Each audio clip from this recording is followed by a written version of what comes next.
The hollow veil was a quiet stretch of space on the far edge of the map. Thick dust drifted between the stars. They're slow and gray like smoke that had nowhere to go. Most ships avoided it. The dust was hard on engines, and there was nothing worth visiting on the other side. Only one ship was crossing it that day, and her name was the Iron Verdict. She was a human frigate, long, lean, and a little battered. Her hull was scratched from years of patrol work along the colonial rim, and the paint near her engines had been burned dark by too many hot re-entries. She was not a famous ship.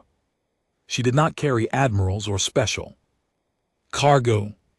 She was just a working vessel doing a slow survey run, and her crew was looking forward to going home. On the bridge, Captain Daniel Carter sat in his chair with a mug of black coffee that had gone cold an hour ago. He was a tall man in his late 40s, with short gray hair and a face that had seen too much weather. He did not say much. He did not need to. His crew already knew what he wanted before he asked. Beside him stood Lieutenant Commander Megan Holt, his first officer. She was small, sharp, and quick to smile, but she had once served as a combat medic in 2 frontier wars, and there was something steady in her eyes that nothing seemed to shake. She was reading a report on a thin glass tablet and frowning a little. At the communication station sat Petty Officer Hannah Doyle. She was young, only 26, and her job was to listen. She listened to the long, empty channels of deep space all day, every day. Most of the time she heard nothing but static and the slow ping of distant beacons. Today she heard something else. It started as a whisper inside the noise, a small shape that did not belong. Doyle leaned closer to her console and tilted her head. She tapped a few keys and tried to clean the sound. The whisper grew louder.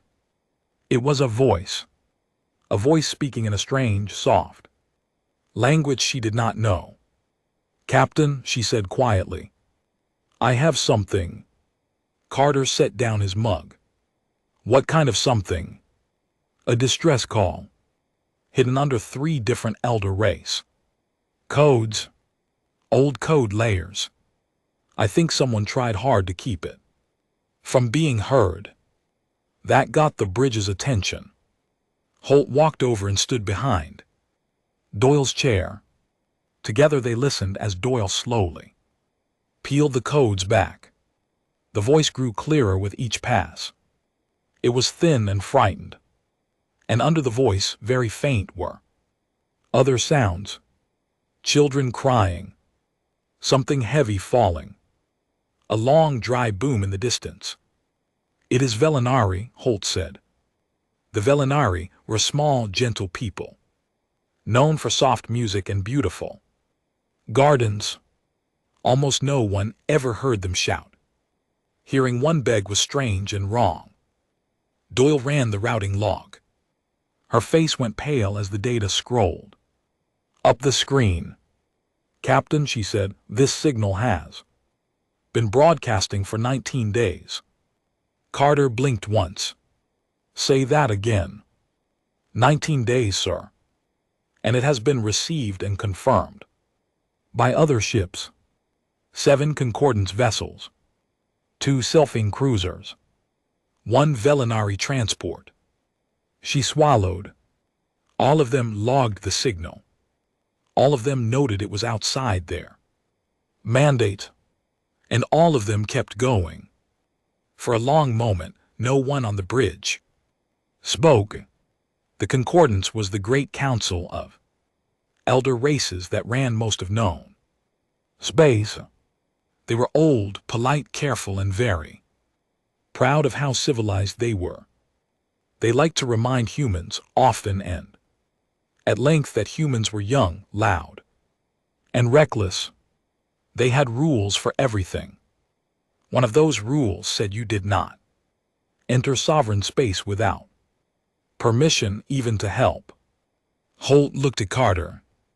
Carter looked at the screen. The voice was still speaking. The children were still crying. None of it was loud. That was almost the worst part. It was 19 days of quiet pleading that no one had answered. Where is the signal coming from? Carter asked. Doyle brought up a star chart. A single small dot blinked on a green. World. Senaru 3. Avalynary Research Colony. Population roughly 10,000 civilians. No military presence. Distance 41 hours at full burn. Holt did not wait to be asked. She already had her tablet open. Sir, she said, protocol is clear. We do not have authority to enter that system. If we go, we break the non-engagement accord. If we go and something is wrong there, we may also end up in a fight we cannot win. We are one frigate. I know what we are, Carter said. I am not telling you what to do. I am telling you what the book says. And what does Megan Holt say? He asked. She was quiet for a moment. Then she said very simply, there are children on that world, sir. Carter nodded slowly. He turned to look out the viewport. The dust of the hollow veil drifted past. The glass like a slow gray river. Somewhere on the other side of it, a small world had been crying for 19 days. And nobody had come. He thought about the 7 concordant ships that had passed by. He thought about the way the elder races spoke about humans at council meetings. He thought about his own daughter who was 12 years old and lived on a colony world not very different from Senaru 3. He turned back to the bridge. Helm, he said, come about. Set course for Senaru 3, maximum burn. Engineering, prep the reactor for sustained push. Comms, do not answer any hails until we know what we are flying into. Sir, Holt said carefully, command. We'll hear about this. The concordants will hear about this. There will be consequences. Carter looked at her. He did not smile, but something in his face softened a little. Then they will hear about it. Commander, make the turn. The iron verdict came about slowly in the dust. Her engines flared from a dim glow to a hard bright blue. The dust spun away from her in long curls. She faced the dark, and then she went into it, and the dust closed up behind her like a door. On the bridge, Chief Engineer Kyle Brennan's voice came over the intercom. He was a big, loud man with a thick beard and a habit of saying exactly what he thought. Captain, I am hearing we are about to do something stupid. You heard right, Chief, Carter said. Then I am about to make the reactor do something stupid too. Give me 10 minutes. You have 8. Understood, sir. I love this job. The intercom clicked off. In the lower decks, the Marines were already being woken up. Master Sergeant Owen Pike walked the corridors in his bare feet, knocking on doors and saying only 2 words at each. 1. Gear up. The Marines did not ask questions. They knew that look. They had seen it on him before. They got up and started checking their armor. Back on the bridge, Doyle was still listening to the signal. She had set it to play softly on her console so that the voice would not be alone anymore. The Velinari woman did not know anyone was coming. She was just speaking into the dark. Again and again the same words, the same plea. Holt stood beside Doyle and put a hand on the young woman's shoulder. She does not know yet, Holt said. Quietly. But she will. Outside, the iron verdict cut a thin blue trail through the gray dust of the hollow veil. Far behind her, on courses she could not see, the elder ships kept going about their own business. None of them looked back. The iron verdict went into the dark. Alone. For the moment that was enough. 41 hours later, the iron verdict dropped out of fold space at the edge of the Senaru system. The first thing the bridge crew saw was wrong. The orbital station above Senaru 3 was broken open like a cracked egg. Bits of metal and frozen air drifted around it in slow circles. The lights inside were dim and flickering. The station had been there for 60 years. Now it was a ruin. The second thing they saw was worse. 3 big black ships hung in orbit around the green planet below. They did not look like Vilnari ships. They did not look like anything the Concordance flew.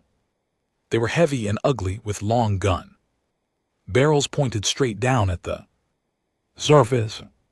Captain Daniel Carter leaned forward his chair. Identify those ships. Petty Officer Hannah Doyle worked her console for a few seconds. Her face went hard. Iron Dominion, sir.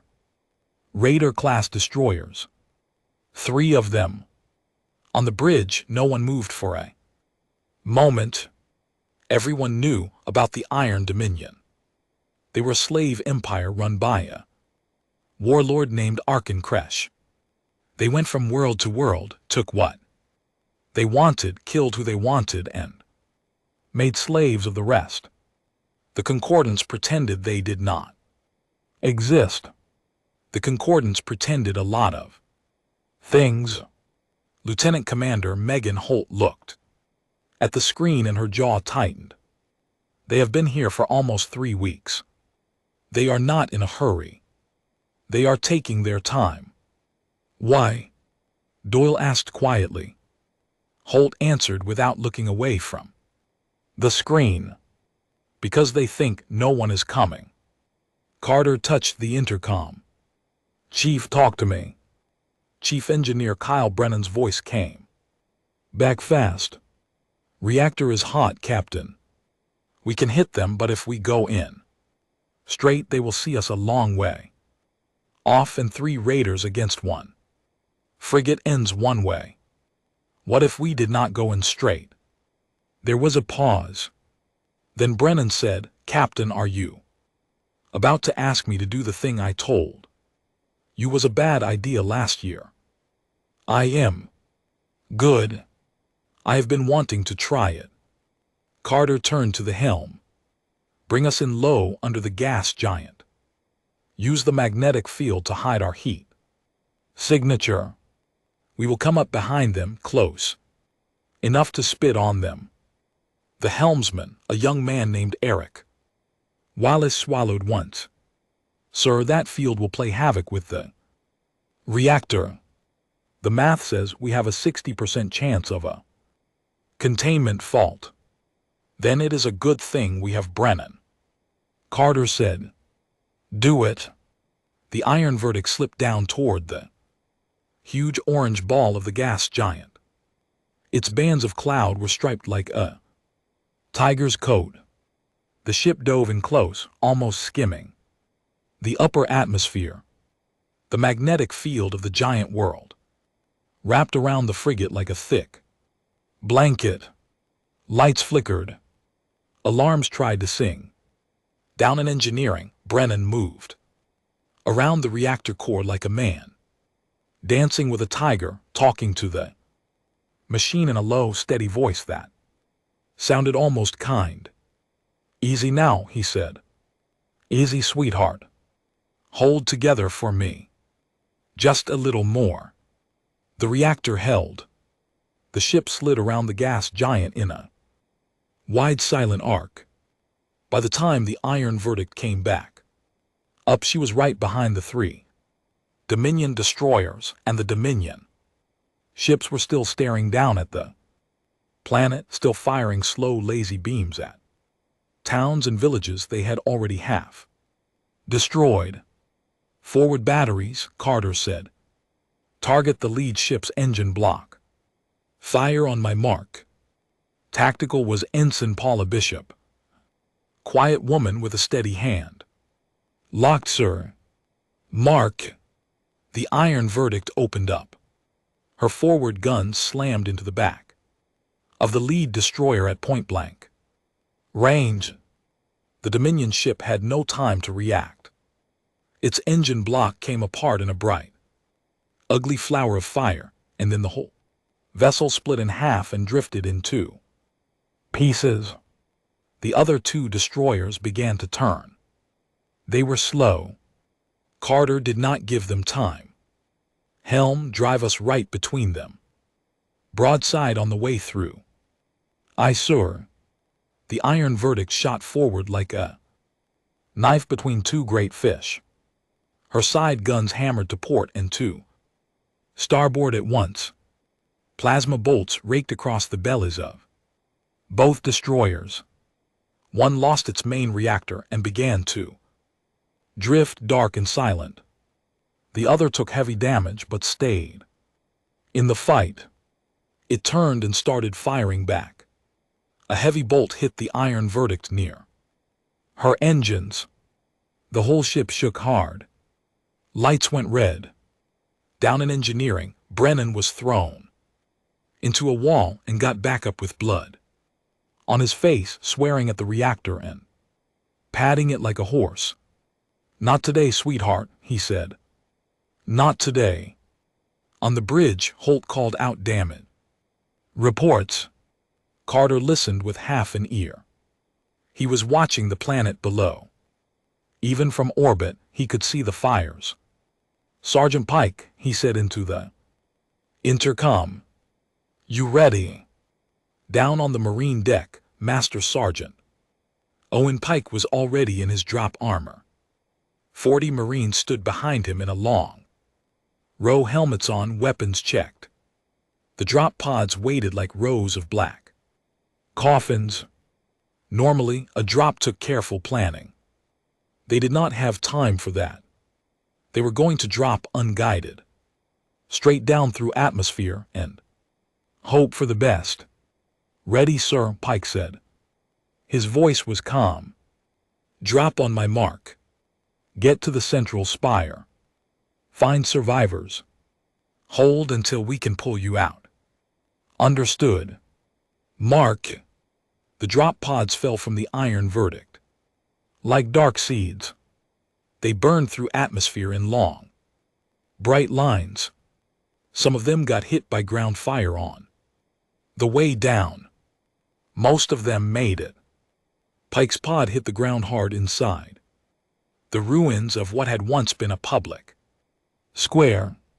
He kicked the door open and was already firing before his boots touched the broken stone.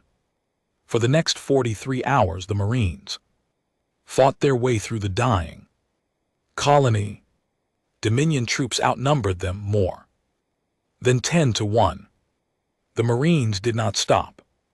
They moved building to building, room to room, hallway to hallway. They were tired, hungry, bleeding, and they did not stop. In one of the deep farming bunkers under the city, a small group of Velnari hid. In the dark, they were thin, gentle people with pale skin and long, delicate hands. They had been hiding for 19 days. They had heard the bombing above them, and they had wept and waited and prayed to gods that did not seem to be listening. Among them was an ambassador named Lysander Venter. He was wrapped in a torn robe and held 2 small Velnari children close to his chest. He had been told all his life that humans were violent and crude. He had read papers about them. He had agreed with the papers. Now he watched through a slit in a blast Door as a human Marine, bleeding from his shoulder, his arm, and his leg. Dragged 2 Velinari children out from under a fallen wall. The Marine had one arm free. He used it to fire his rifle at the Dominion soldiers behind him. He used the other arm to carry the children to safety. He did not look like a savage. He looked like a tired father trying to get his kids to the car. Listeral Venter did not have words for what he was seeing. The papers he had read had not prepared him for it.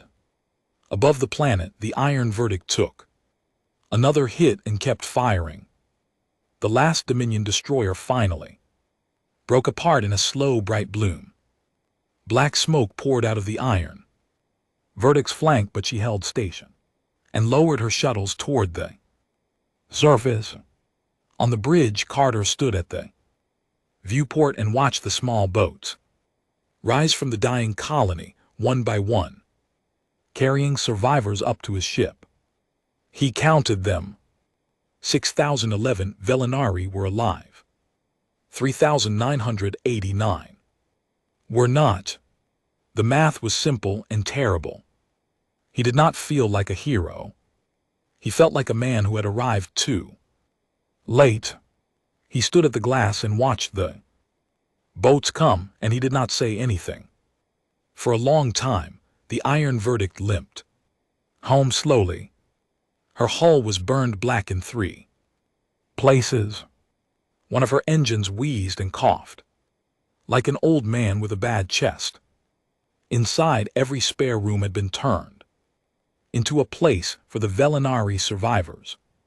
6,000 frightened people slept on blankets in the cargo bays, ate ration bars in the mess hall, and held each other in the corridors when the lights went low for night cycle. Captain Daniel Carter walked through those corridors every day. He did not say much. He nodded at people. He helped carry water jugs. Once he sat for an hour on the floor of a cargo bay with a small Velinari child who could not stop crying, just sitting there, not trying to fix it, just being near. Ambassador Liceral Venter watched him do this. The ambassador was still recovering from his own wounds. His arm was wrapped in white medical gauze and his eyes were dark with everything he had seen. He did not speak to Carter much. He did not know what to say.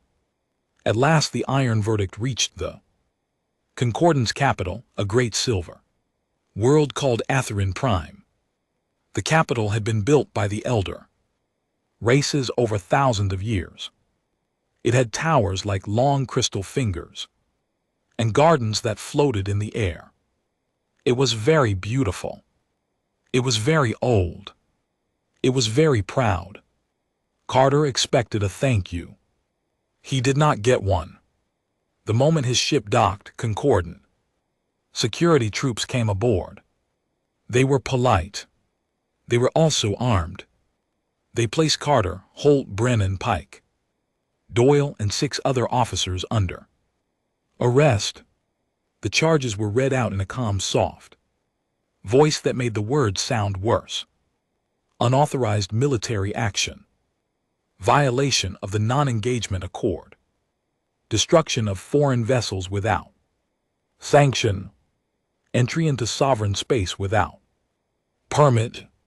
A long list read out one charge at a time. Holt looked at the security officer, reading the list. And the 6,000 civilians we saved, she asked. Is that on the list? The officer did not answer. He was just doing his job. The hearing was held in the hall of long voices. It was a huge round chamber with seats rising in tall rings around a small open floor. The walls were made of pale stone that glowed softly from within. The elder races liked their courtrooms too. Look holy. Today the room was packed. On the high seat sat Speaker Allen, the leader of the Concordance Council. He was a tall, thin being of the Korath race with long silver fur and eyes the color of cold water. He was old. He was wise. He believed deeply and truly that he was a good person, and that goodness meant following the rules. Carter stood on the open floor in a plain gray uniform. Holt stood beside him. Behind them stood the rest of the crew. None of them spoke. They had been told not to. Speaker Allen read the charge sheet for 9 hours. He did not raise his voice. He did not need to. The hall was very quiet. When he was done, he made his speech. The humans, he said, acted from a kind impulse. We do not deny this. But kindness without wisdom is a weapon. The Iron Dominion has now been struck by a power that by association includes the Concordance. There will be reprisal. There may be war. Trillions of lives may now be at risk. Because one ship's captain decided his feelings mattered more than 2 centuries of careful peace. The humans have shown us what we feared. They are loud. They are violent. They cannot be trusted to follow the rules that keep us all alive. He paused. The hall was silent. It is the recommendation of this council, he said, that Captain Daniel Carter and his senior officers be stripped of rank, that the human colonies be placed under formal observation, and that the species of humanity be reviewed for membership status. Carter did not move. He had expected something like this. He stood with his hands behind his back and his eyes on the floor. Then a small voice spoke from the back of the hall. May I be heard?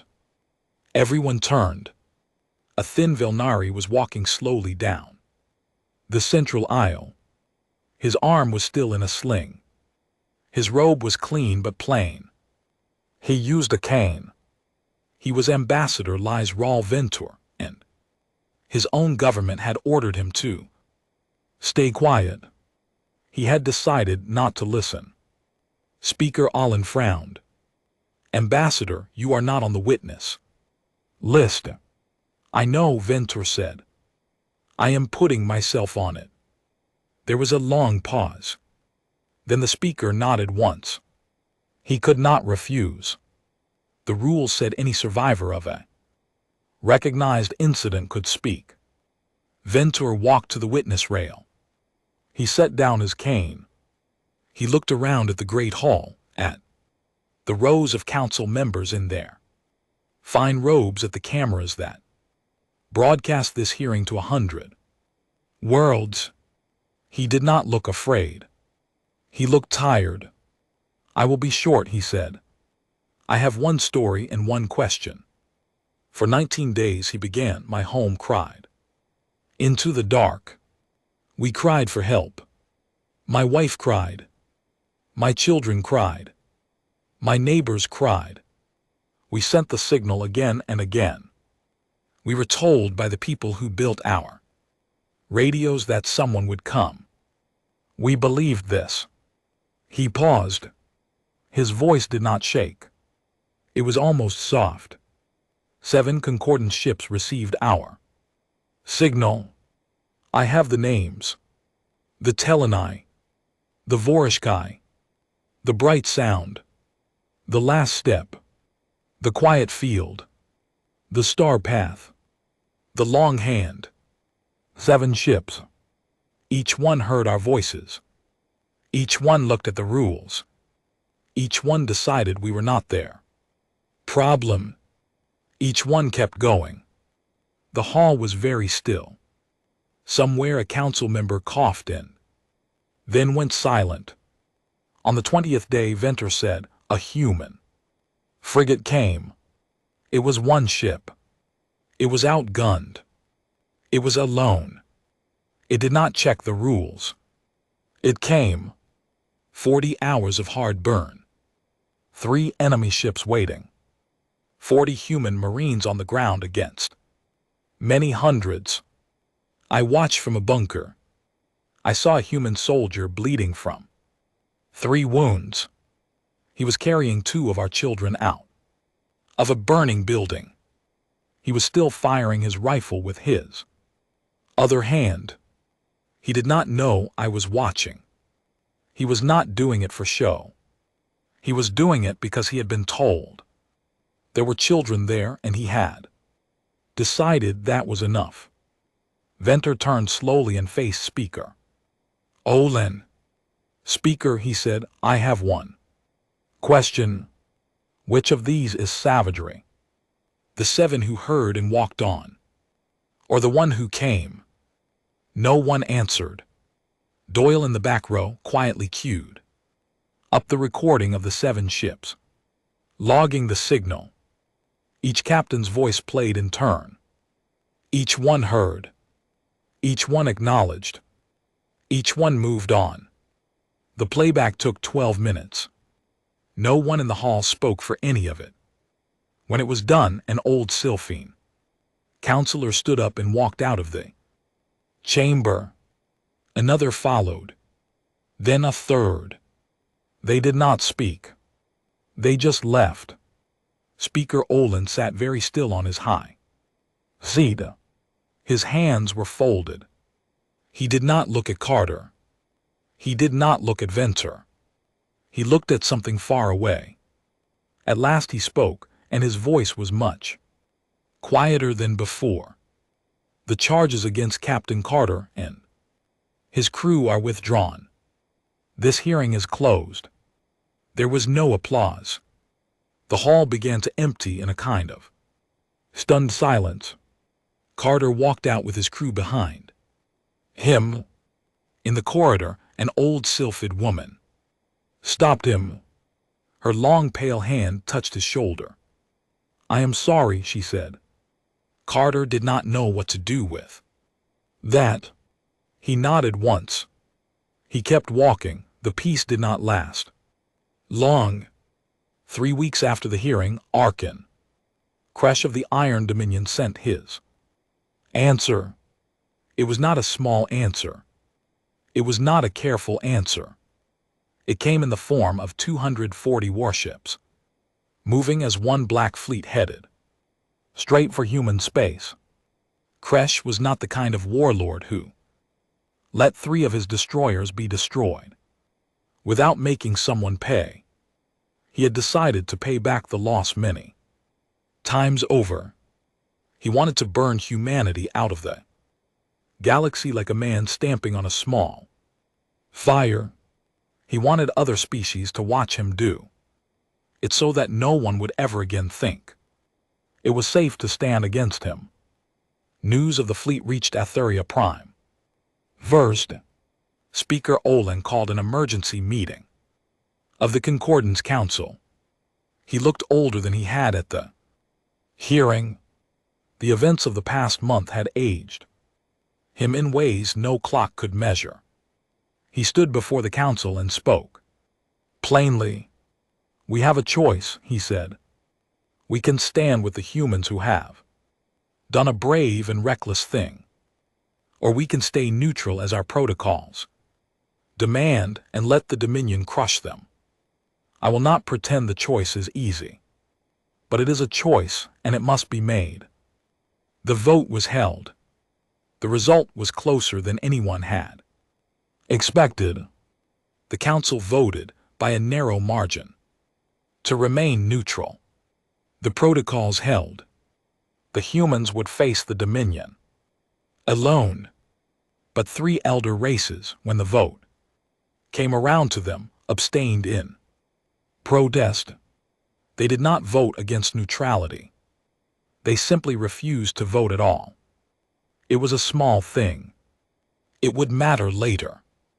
On Earth, the Human Defense Command did not waste time arguing. They began pulling every ship they had toward a single point, a narrow stretch of space called the Lyra Gate. It was the choke point Crassus fleet would have to pass through to reach the colonies. The humans would meet him there. Captain Daniel Carter was given the verdict back, freshly patched and repainted, and told to take her to the line. He went without complaint.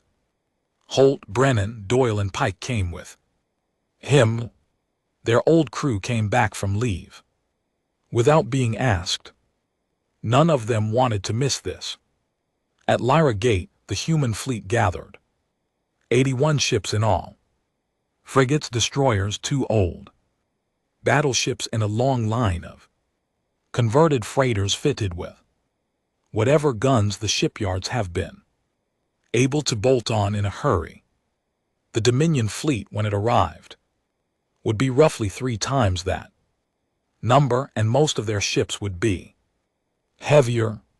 Carter walked the bridge of the iron verdict and looked at the line on the tactical display. He did not say anything for a long time. Holt came to stand beside him. "They will come tomorrow," she said. "I know. We are going to lose a lot of people." "Sir, I know that too." She was quiet for a moment.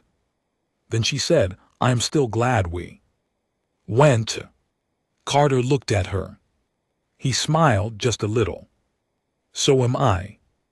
It was at this moment that the long-range sensors began to chirp. Doyle bent over her console. Her face changed slowly from worry to confusion to something that was almost wonder. "Captain," she said, "you should see this." On the display, a long line of new ships was coming into the system. They were not Dominion. They were not human. They were small mostly. Some of them were beautiful in the way old things are beautiful. They were Velinari. Hundreds of them. They were not warships. The Velinari did not really have warships. They were hospital boats, school transports, food haulers, mining tugs. They had been painted with white crosses and red bands of medical marking. Their hulls were thin. They were not armored. They were full of volunteers.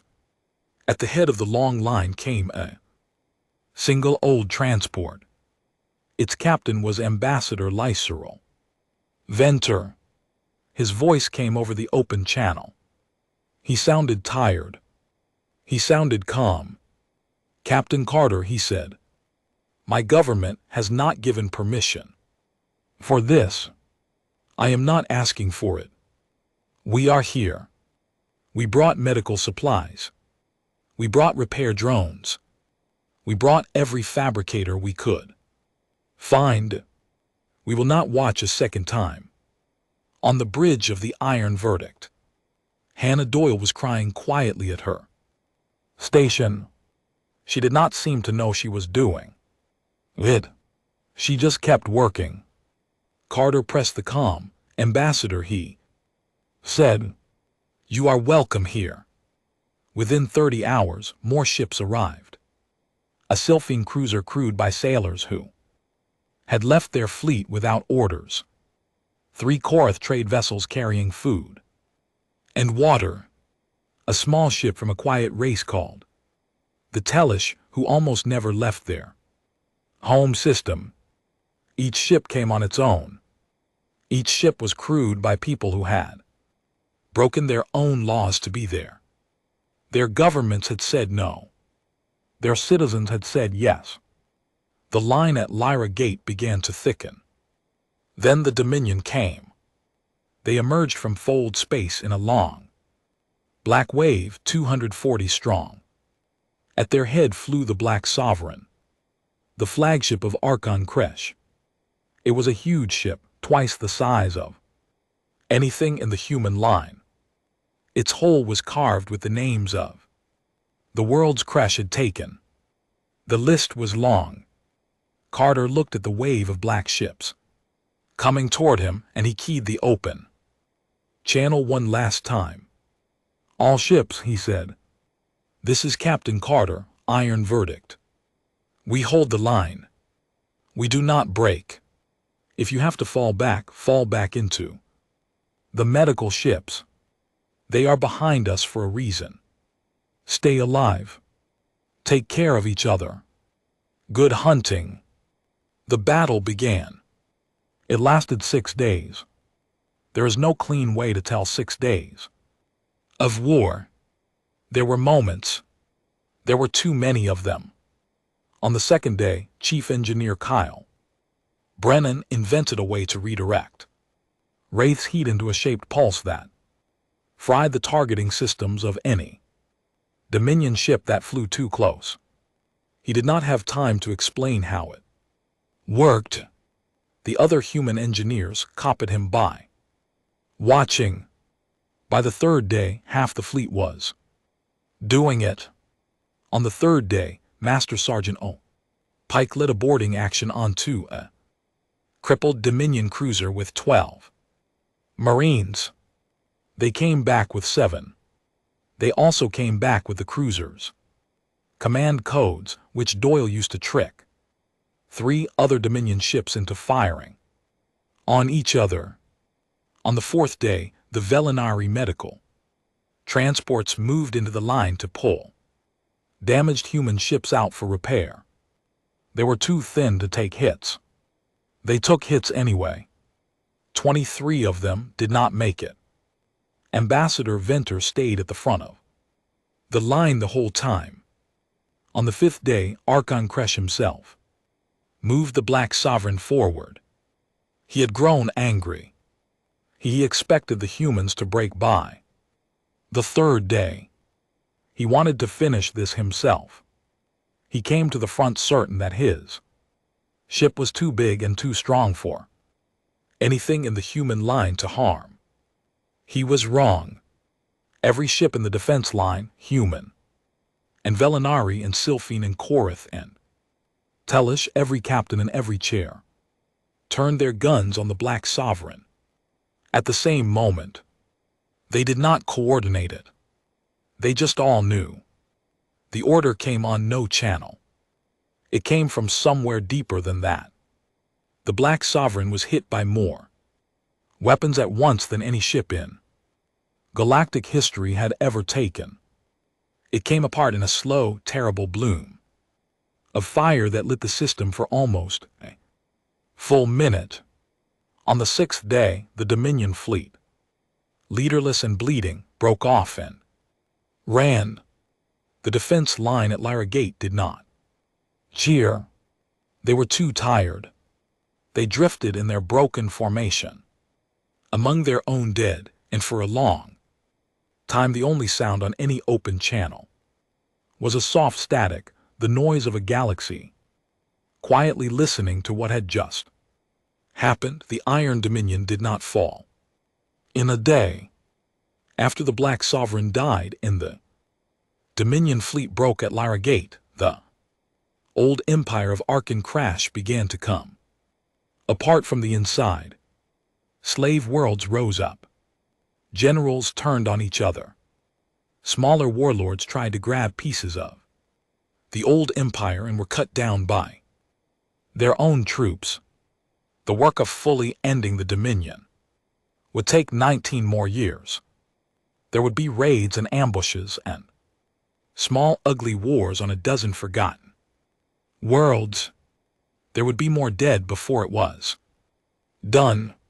But the back of the thing was broken at Lyra Gate, and everyone in the galaxy knew it. On Atherin Prime, something else broke, too. It was quieter. It was harder to point at. It was the long, polite story the elder races had told themselves for hundreds of years. The story that they were wise and humans were not. The story that careful was the same as good.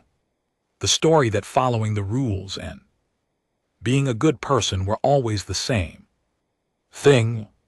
That story was dead. Everyone had watched it die. There was no putting it back together. Speaker Allen of the Concordance Council resigned the day the Dominion fleet Broke. He did not give a long speech. He simply said, on a public channel, that he had been wrong about a great many things and that better people than him should now make the decisions. He left the capital and went home to a small house on his own world. He spent the rest of his life growing a kind of pale fruit and writing letters of apology to families whose names had been read out at the hearing. He sent every letter by hand. He answered every reply. 7 concordant ship captains were removed from their commands. Their names were the same 7 names that Ambassador Lise Venter had spoken into the silent hall. None of them returned to service. Some of them tried to explain. Most of them did not. There were no words that fit. A new council was called. This time the seats were not just for the old elder races. Humans were given a chair. So were the Velinari. So were 3 formerly silent species, who had sent ships to Lyra Gate without permission from their own governments. The Sylphane sailors who had broken quarantine to come fight were not punished. They were promoted. The old protocols had broken too badly to repair. So the council wrote a new charter. It was short. The elder races like long documents full of careful clauses. This one was not like that. It had been written in 3 weeks by a small committee that met in a borrowed conference room and drank too much coffee. It contained one clause that became famous all over the galaxy. The clause was attributed to Ambassador Venter when it was first read in public. But he always said that was not quite right. The line, he insisted, had been suggested late one night by Lieutenant Commander Megan Holt, who had been sitting on the floor of the conference room with her boots off and her hair in her face, drinking bad coffee out of a paper cup. She had said it as if it were obvious, as if there were no other way to say it. The clause read, "A distress signal received is a distress signal answered. There are no exceptions of convenience." It was not a perfect rule. Like all rules, it would be tested. People would argue over what the word convenient meant. There would be hard cases. There would be cases where good people disagreed. The clause would be bent. It would be argued in courts. It would be carved on the walls of academies and printed on the inside covers of training manuals and quoted in 1,000 bad speeches by 1,000 bad politicians. But it held. Whenever the galaxy forgot it, someone would remember it. And the galaxy was a little kinder for it. As for the crew of the Iron Verdict, life went on the way life does. Captain Daniel Carter was offered an admiralty. The new council wanted him to wear a long coat with gold on it and sit in a chair on Etheria Prime and look impressive at meetings. He declined. He said he was not good at meetings. He said the work still needed doing on the frontier, and he was the one who knew. So he took the Iron Verdict back out into the dark. He kept patrolling. He found 2 more distress calls in his last years of service. He answered both of them. He retired at 61. He went home to a small house and a grown daughter and a wife who had waited a long time for him. He spent his last years fishing badly in a small lake and being beaten at chess by his grandchildren. Lieutenant Commander Megan Holt took over the Iron Verdict when Carter retired. She was a good captain. She was a better one a year later. She served for 20 years.